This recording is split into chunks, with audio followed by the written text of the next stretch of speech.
You can choose love. It is safe now to choose love. It is safe to choose empathy. It is safe to choose compassion and be with those who agree with that. Even if it is not perfect, even if you are still shaking off the dregs of the confinements of previous centuries, previous lifetimes, and the constraints that were put on your bloodline through so many centuries and so many generations. You are releasing all of that now. You may examine it and let it go. It is no longer necessary. The idea that you needed to remember to protect yourself is part of the system that has held all of these unhelpful ways of being, unhelpful constructs. It is what has maintained them for generations. You have a very unhelpful saying of hope for the best, but prepare for the worst. As you can imagine, all of your energy is being given to the worst option. We would ask you to shift all of that energy into the best option. Your thoughts create your reality. We cannot stress this enough. We understand it is not that easy to see that, but it is very true. If you can create nasty thought forms, you can create beautiful ones as well. Consider your movie, Harry Potter, and the Patronus that was created, something beautiful created in times of distress. It is a wonderful metaphor, and we wish for you to keep that in mind. It is not just wishful thinking, as some may say, because you are far more powerful than you have been led to believe. We know you have questions about emotions, some of the harder, more difficult emotions. Do not despair of them. They are part and parcel of a human experience. And just as your joy is beautiful, your grief is as well. It is an extreme. Feel it, embrace it, honor it, give it a voice. But do not hold it to your heart like barbed wire.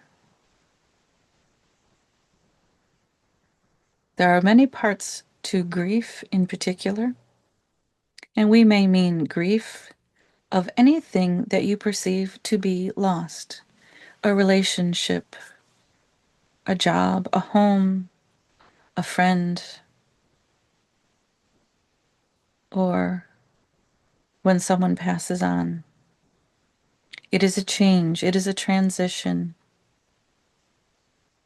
Rather than looking on the friend, the relationship, the work, the home, or the person who's passed on with mourning, with pain, pain either at the trauma of the person passing or the event or the simple absence and not finding your feet yet. Allow yourself to tread water for a bit, rest when you need to. But allow the grief to come and to go. Do not force it to stay because you think that somehow honors the person or your relationship or speaks of your love for them. There is no measure here. And grief is personal, as all relationships are personal, because they all have many layers to them, many layers that may be part and parcel to many lifetimes together. Recognize the connection, but bless the experience, bless the time that you had. Put more energy on that rather than what you perceive as a loss. Celebrate the time you spent together. Embrace your funny stories, your happy stories, or what you learned in hindsight. Allow that far more and far more often than grief or mourning. If you feel yourself, if you feel grief bubbling up within you, allow it, let it out, but don't dwell on it. Allow instead, very quickly, a happy memory. You do have a choice of what you think and what you feel. Because you can choose what you think, you are choosing what you feel. You have far more control over your mind than you might think, especially in times of grief. We know that you are coming up to a time of year where there are many religious holidays. And it is these holidays that have traditions around them that highlight the absence of someone, either because of distance and ending relationship or because the person has transitioned. Allow people to speak of what was. Speak freely of what was in order to celebrate that person. I guarantee you they are with you. Speak to them as if they were near, because they are. And if something during these holidays reminds you of someone who has transitioned, bring it up. Say, remember when, and smile and laugh and carry that memory forward.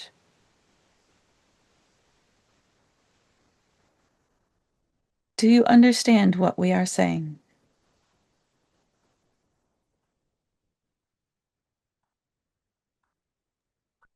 Yes, thank you. Thanks so much for being here with us tonight and covering this topic at this time of year. I um I actually have some questions for you. I think you've covered a lot of it, but I when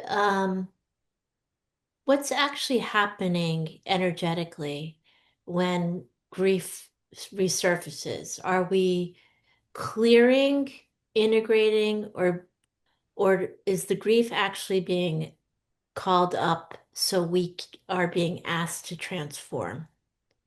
Yes, to all of those. That is a very good way to put all of it. Yes, it is coming up to help you understand your relationship to the person, how deeply you were connected to them, you may not even have realized. But yes, you are being asked to transform, and you are being asked, do you want to feel like this? Can you celebrate this person? Or can you only feel pain? Is it pain of unfinished business? Is it pain of not understanding why someone transitioned? Is it the pain of thinking that they should not have? They were taken too soon, they left too soon, or the desire to keep that person with you no matter what. So you are being asked to consider compassion for the person who has transitioned. You're being asked to understand that you all choose your timelines. You choose how you come in. You choose who you come in with. You choose what family unit you are going to be with. And all of these choices are for your soul development. They are lessons or energy to be resolved from another time that karmic wheel that we were speaking of. And when you have done as much as you came here to do, then you have the choice to transition and come back when you are ready.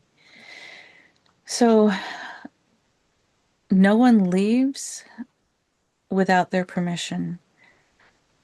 So if you can embrace that thought, then you can perhaps embrace the idea that there are no wrongful deaths, that everyone chooses how they will go.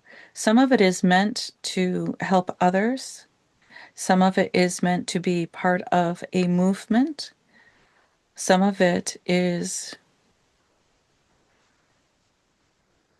a resolution of energy.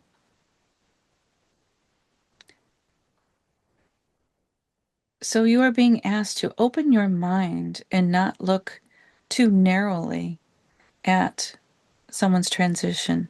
You're being asked to celebrate their life.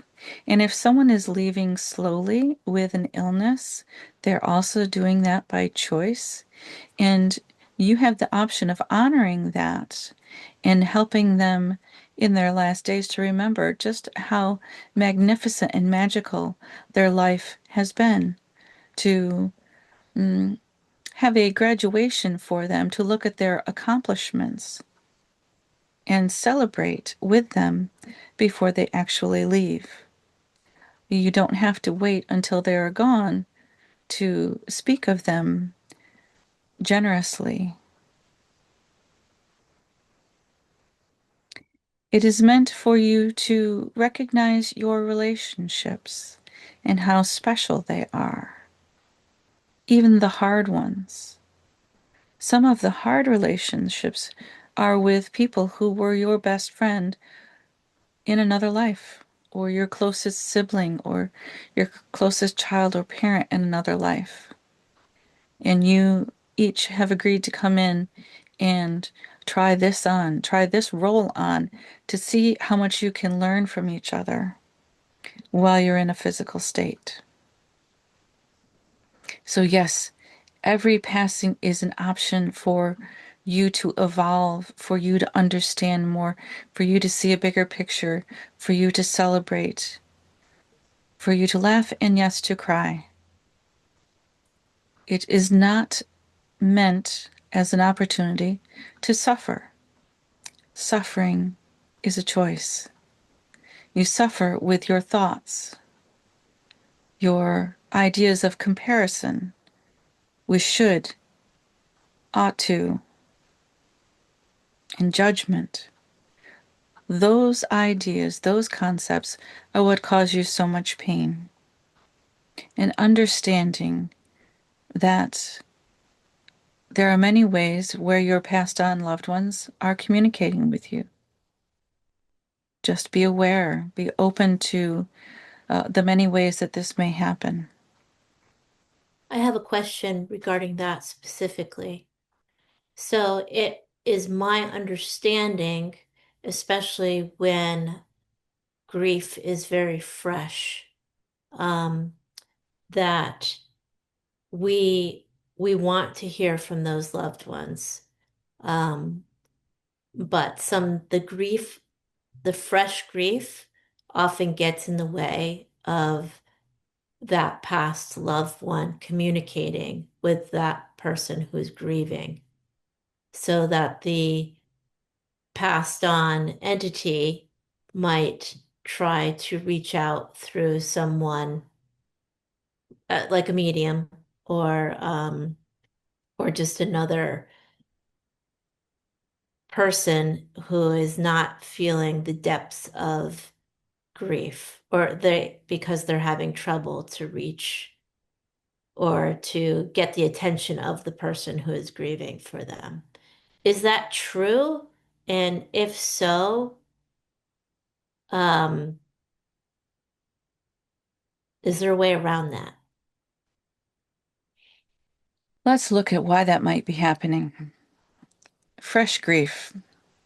It's grief, it's pain, It may be anger, it may be guilt, it may be frustration.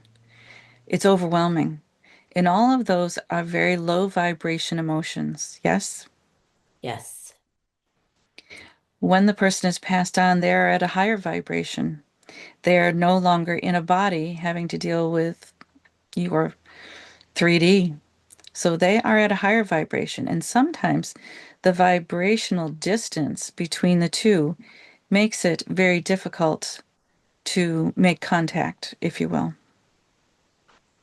That is why sometimes an intermediary who can bridge that vibrational divide to give you messages is very helpful. So consider that your passed on loved one may be watching, may be trying, and they're watching you in your sorrow, in your grief, and they can't reach you. So give it a little bit of time. Give yourself some grace, some room to process, allow the grieving to come, to go, because if you repress it, it takes a lot longer. Consider also that while your attention is focused on the person who is in your mind not there, and you are tethering them to your pain. So, as you can process it, as you can move through it, release it, and remember more of the good memories, you raise your vibration and the vibration of your connection to that person. Does that help? Yes, it does.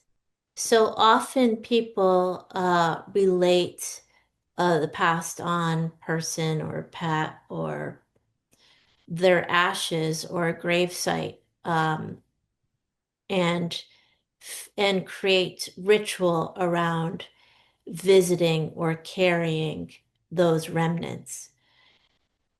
Is there relevance to that activity, or is a gravesite and, you know, having an urn on your mantle an irrelevant behavior?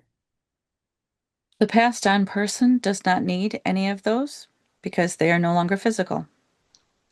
So those are important to you, and if they're important reminders to you, that is fine. If going to the gravesite is the place where you feel comfortable speaking to your passed on loved one, that's fine. If it is your kitchen while you are making cookies, that's fine too. Whatever the activity, whatever the physical reminder, physical cue, if you will, that's fine. They may also, from their side, communicate with you through music or through cardinals are a favored um, traditional signal for you. It does not mean that your grandfather is inside that bird. It is simply a well received signal. Whatever it takes, whatever it is, just be open to it. Listen. Thank you. Thank you. I have a personal question that I wouldn't say struggling with, but trying to organize the way I feel about this subject. Um, my dog and my father passed in the same year, and I'm still feeling hurt about my dog. What Sorry. is the hurt? Uh, Sentimental feeling, maybe, but a loss. Like my best friend, I feel a deep loss, and I feel confused by my inability to feel sad about my father's passing in the same way that I feel about my pet passing. I wouldn't say it's guilt that I feel, it's more of I am confused that I don't have the same reaction to a parent passing that I would a pet. And I'm just trying to grasp why that would be. Why do you think you should have the same reaction? Um, it's a should that you spend more time, you're a lifetime essentially with a parent and, 16 years with a pet as opposed to 50 plus, 50 years with a parent. Um, But they are not the same relationship.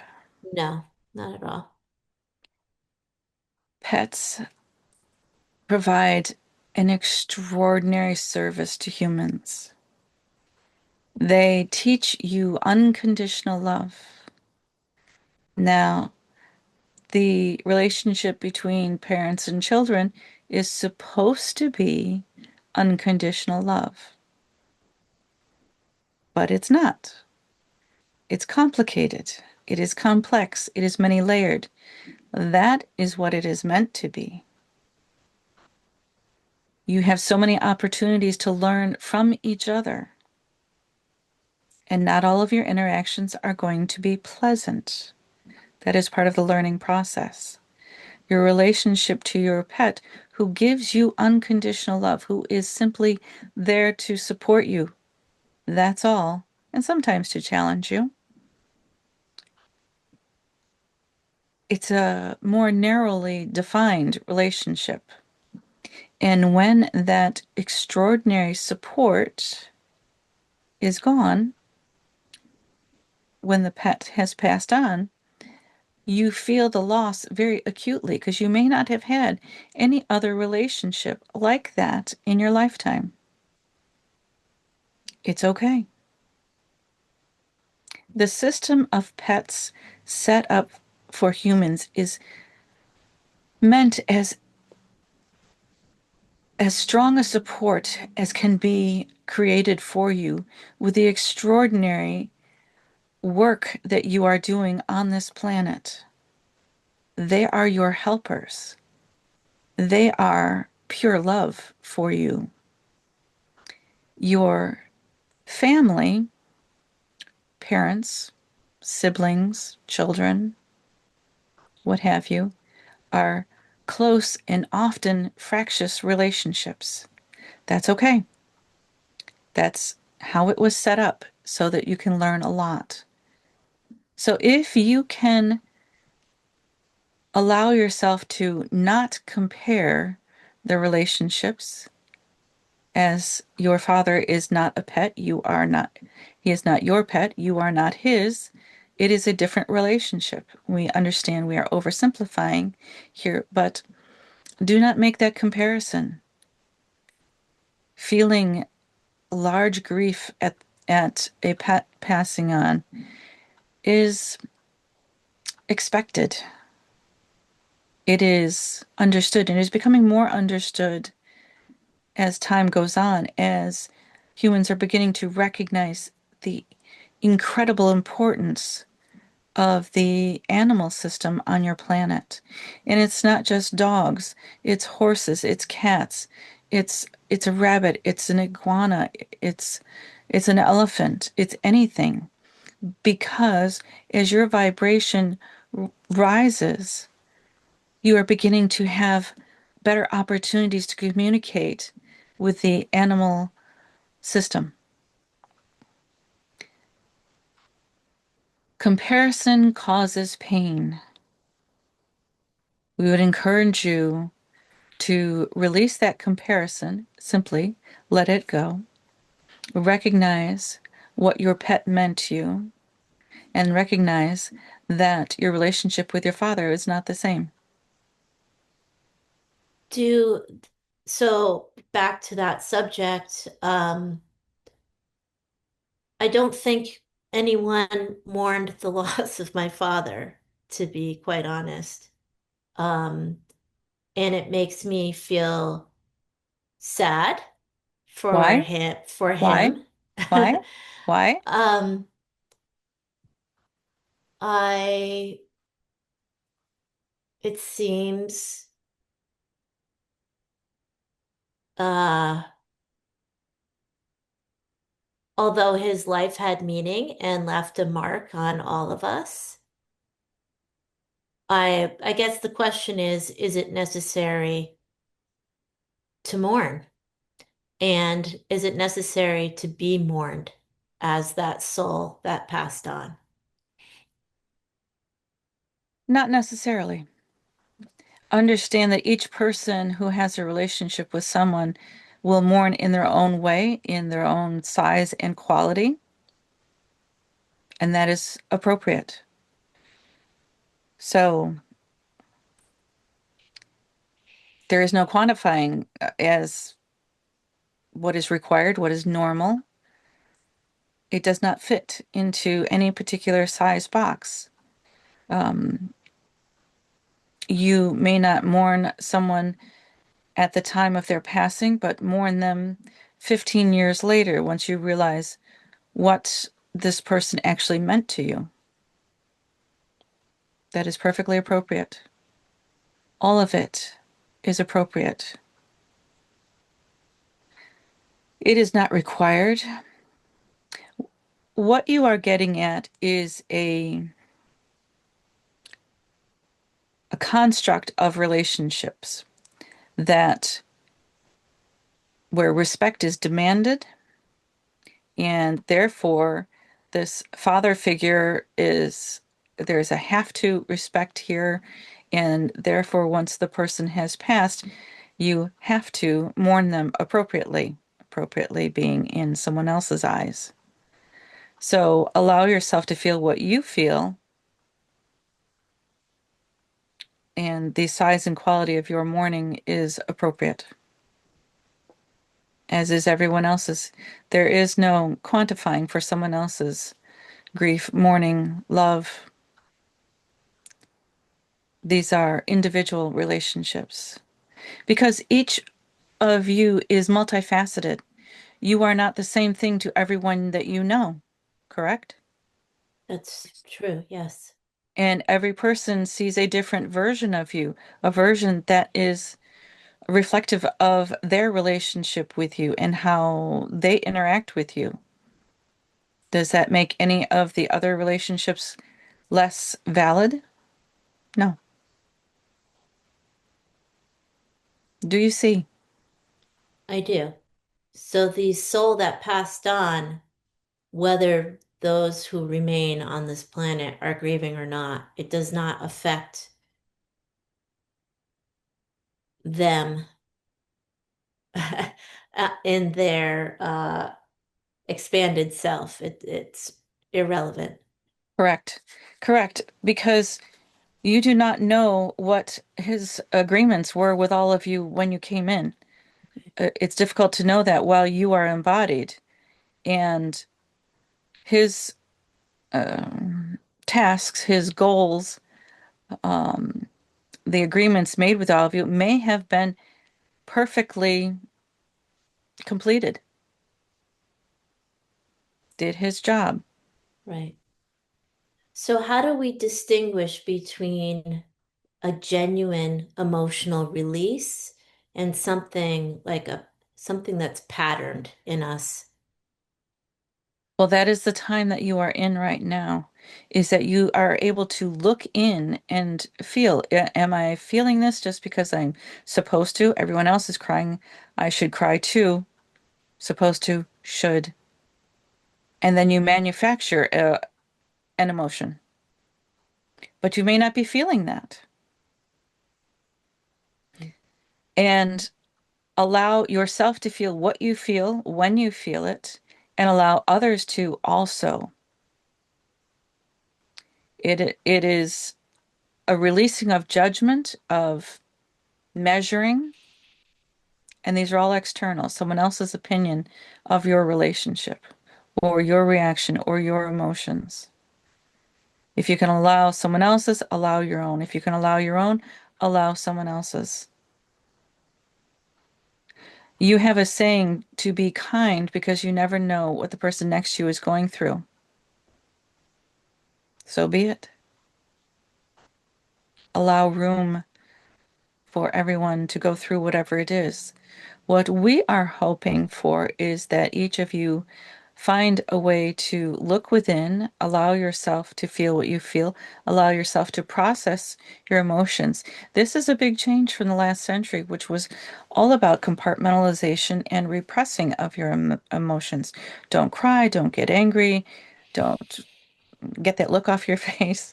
Um, all of these things in what it made was very brittle people, people who snapped and broke rather than were went with the flow or were allowed to bend and be strong and be vulnerable and be strong and be vulnerable. As as humans, you have the capacity to be. Do you see? Yes. So as these ideas of what is conventionally appropriate, think of the rules that you had about mourning, where you had to wear a particular color or behave in a certain way, which may or may not have fit how you actually felt about the person. Right.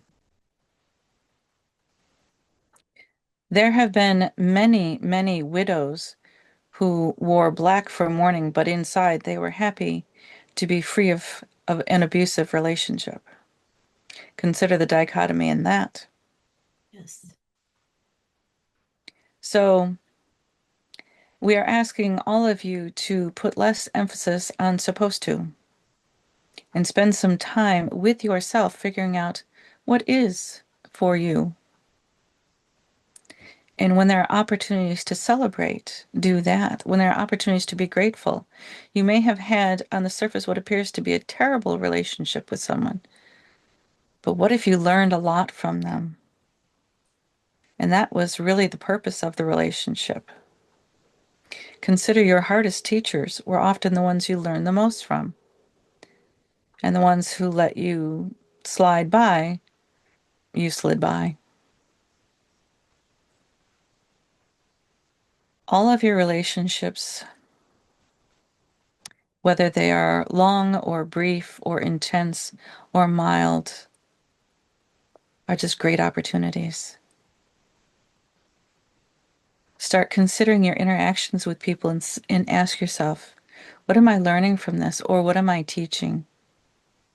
How am I being? What can my being bring?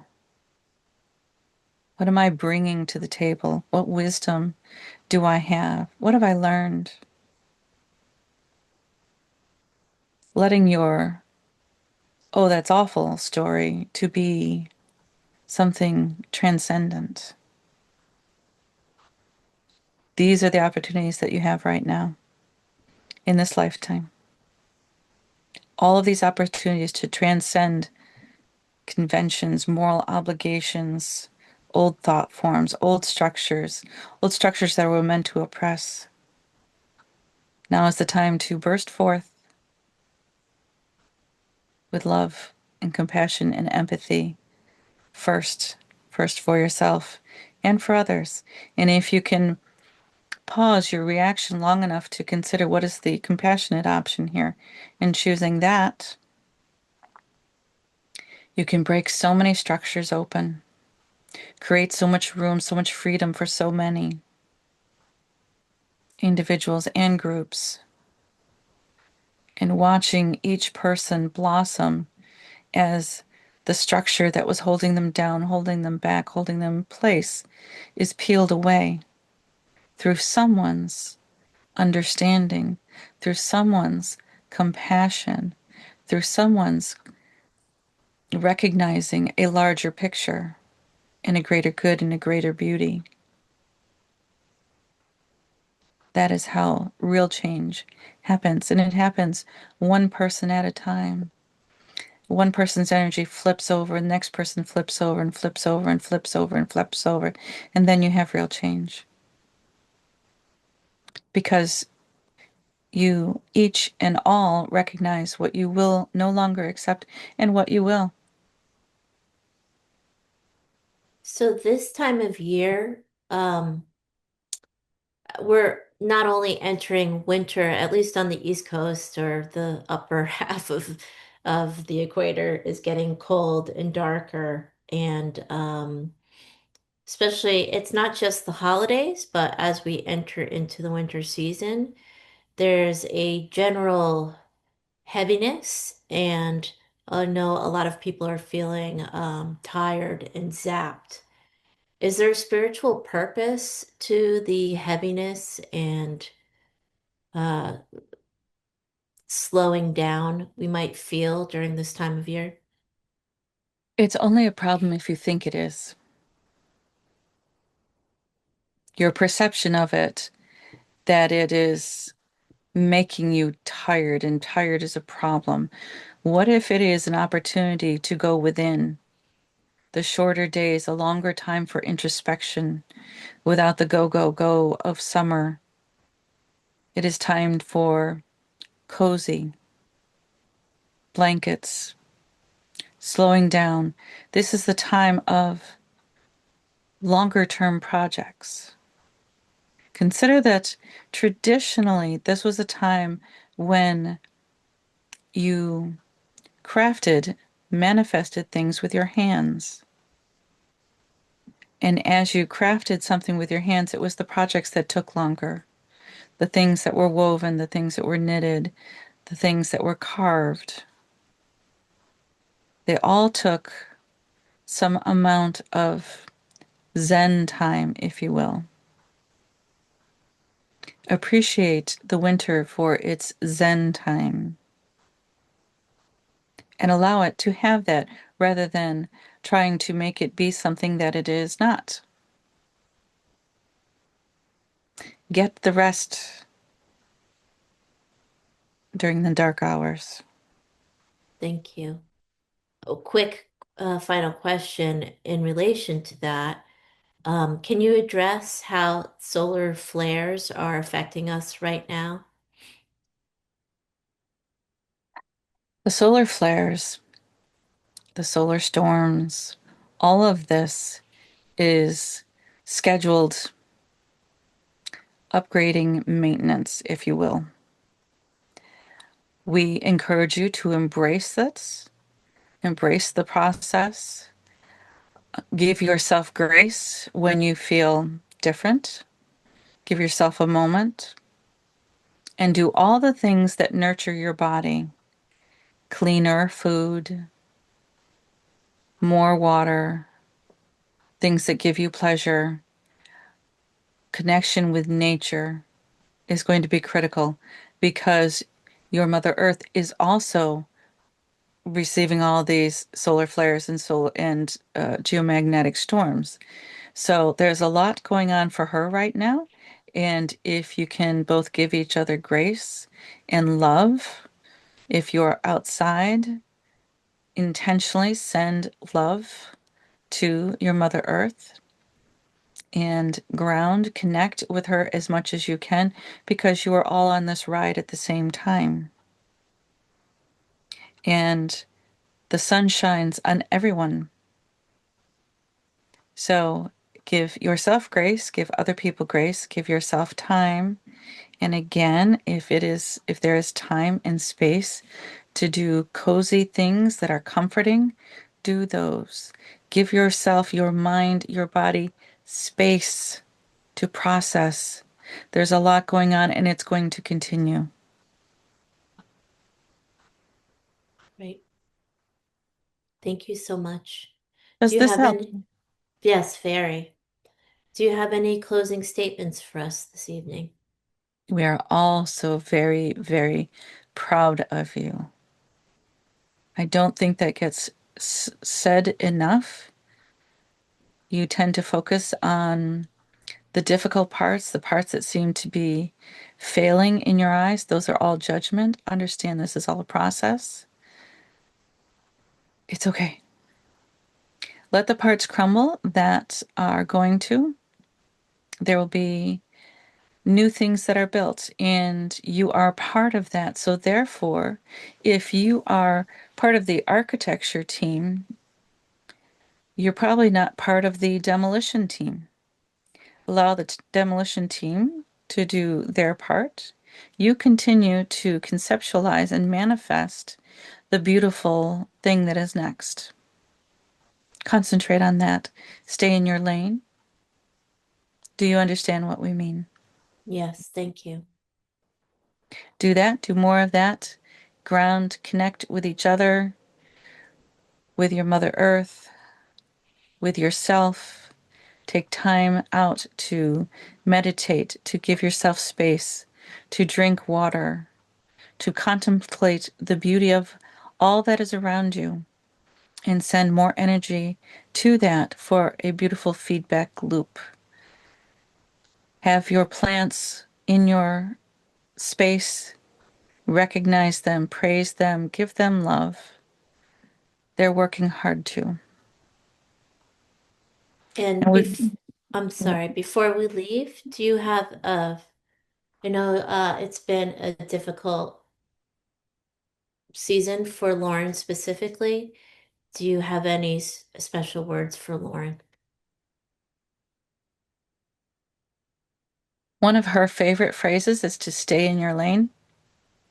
So we are asking her to do the advice that we have for all others, which is to explore and expand your gifts.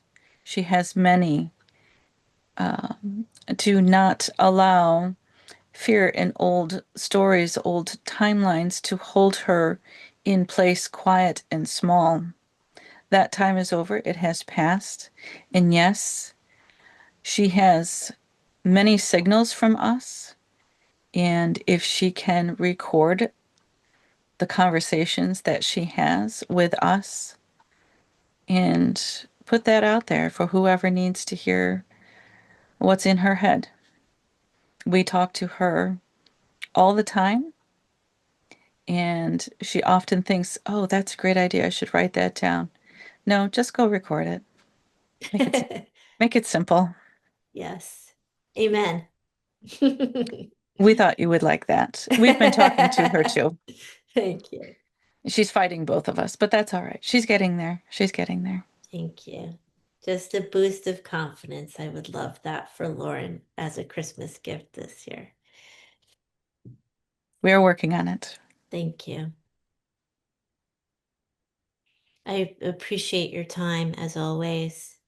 And thank you for this wonderful conversation that we had right before the holidays. I do think this will be very helpful to our audience and to whoever tunes in. So thank you so, so much. Enjoy the beauty of these holidays. There is so much that is beautiful that is around you that you yourself create. Be as childlike as you can manage with the wonder and the joy and the curiosity. Take those times to be in that energy as much as you can, as often as you can. Go see the lights, go see the beautiful food, the gatherings, the music, the art. It is the best that humanity has to offer at this time. Share it with people. And we will leave you with that, with the idea of community and sharing beauty in whatever form it takes. And again, we will congratulate you and commend you on the progress that you have made so far. It is wonderful to watch all of you waking up, opening up, and making different choices. It is the incremental decisions that you make that make so much difference on a global scale. So we thank you for this opportunity to speak with you in this manner. We thank Lauren for opening herself up to these experiences. However, grudgingly, she did start them. But we are here for all of you to help you in any way that we can. We love your questions. We love the opportunity to speak on these topics. There's more to come. Stay tuned. Thank you. Thank You're you. very welcome.